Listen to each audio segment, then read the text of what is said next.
कलाम मुक़द्दस से हमारे लिए आज की तिलावत जामे की किताब से उसके पहले बाब की 2 से 11वीं आयत तक।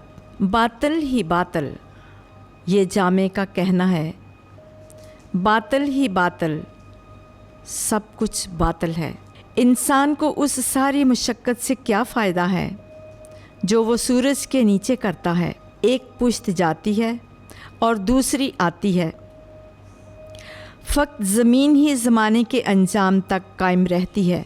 आफ़ताब तुलू होता है और आफ़ताब गुरूब होता है, फिर वो अपनी उस जगह हाँप हाँप कर जाता है जहाँ से निकला था। हवा जनूब की तरफ को चलती और शुमाल की तरफ घूमती है। वो अपनी सैरगाह में दौरा करती और चक्कर मारती है। तब हवा अपने दौरागाहों की तरफ लौट आती है।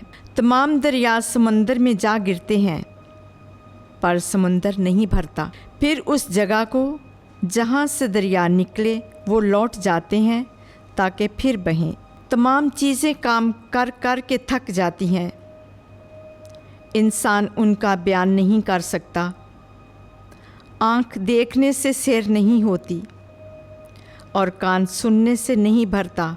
जो कुछ हुआ फिर वही होगा, और जो कुछ किया गया फिर वही किया जाएगा। और सूरज के नीचे कोई चीज़ नई नहीं, कोई अमर ऐसा नहीं जिसकी बाबत कहा जाए देखो ये नया है। क्योंकि वो तो उन ज़मानों में था जो हमसे पहले गुज़र गए।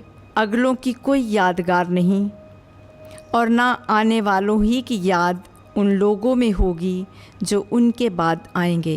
पाक कलाम के पढ़े और सुने जाने पर खुदा की बरकत हो, खुदा का शुक्र हो।